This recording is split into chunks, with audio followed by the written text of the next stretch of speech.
The U.S. Secretary of State is one of the highest-ranking officials in the U.S. government and is responsible for the handling of foreign policy, negotiations and treaties, diplomacy, crisis management, and much more. The Secretary of State has always been at the forefront of the U.S. government, especially when it comes to foreign policy. So naturally, this position is stained with blood due to the U.S.'s hegemonic policies. Perhaps the most prominent holders of this position are Henry Kissinger, Madeleine Albright, Colin Powell, Kisa Rice, Hillary Clinton, and Mike Pompeo.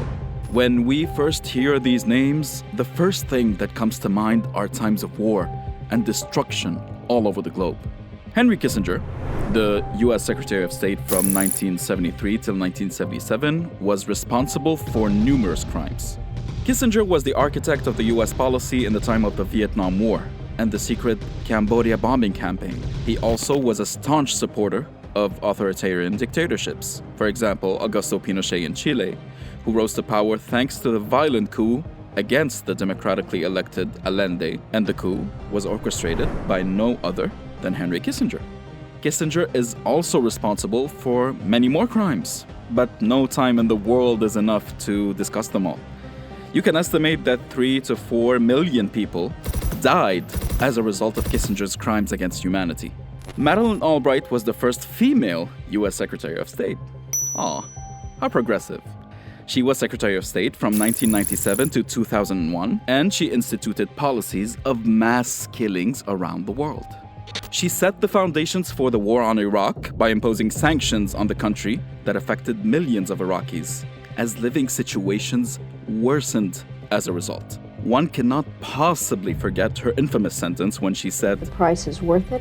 The price in question was the death of 500,000 Iraqi children. Albright was also responsible for the ousting of then UN Secretary General Boutros Ghali for not bending over backwards for US demands. She also served the expansionism of NATO when she supported the intervention against Serbia, which subsequently led to the fall of Yugoslavia, with the aim being to pressure Russia in its own backyard. Not to mention the bombing campaign, which resulted in thousands of casualties. Colin Powell was the first African-American Secretary of State. Again, how progressive. He served from 2001 to 2005, and like his predecessors, he was a war criminal too. After Madeleine Albright set the ground for the Iraq War, Powell came to sway public opinion with numerous lies about Iraq, basically villainizing the Iraqi people in the West. From WMDs to biological and chemical weapons, Powell repeatedly lied to the American public and the entire world about Iraq and advocated for the invasion of Iraq, which led to the death of hundreds of thousands of Iraqis. Of course, these lies were proven false, but Powell, naturally, was never held accountable. Kisa Rice, or Condi as she is affectionately known by many, served as the first black female Secretary of State. I mean, again, progressives and war crimes. What is it with them? From 2005 till 2009, she served as Secretary of State and also had a list of crimes to her name. At least, you have to admit it, she stayed true to the tradition and kept the legacy going. Rice stayed on course with Powell's policies and further justified the war on Iraq with no evidence provided. During Rice's tenure, torture was booming in the United States, with her approval, of course, and waterboarding was widely used in numerous interrogations in the post-9/11 era. Rice also refused to call for a ceasefire during the 2006 Israeli war on Lebanon, despite the Israeli atrocities and many massacres committed against civilians in Lebanon. Sounds familiar, right? Hillary Clinton served as Secretary of State from 2009 till 2013 before she failed to be elected as president.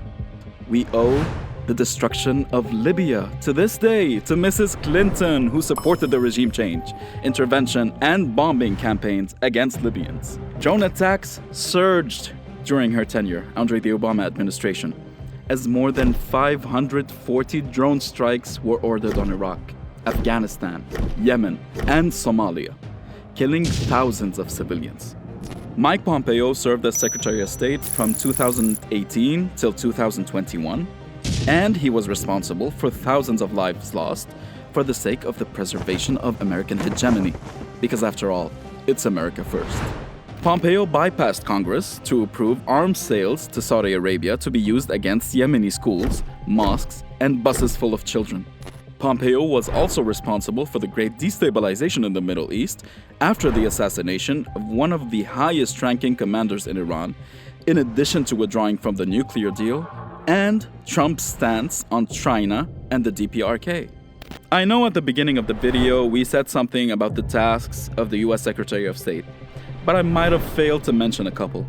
Murdering civilians, destabilizing entire regions, serving American hegemony and imperialism, not to mention orchestrating coups to install authoritarian dictatorships. What's gut-wrenching is that these names, despite all of their crimes and atrocities, not one of them faced justice. They were never tried for their massacres. Although some are no longer alive, their crimes will live on forever in the minds and families of the victims all over the world.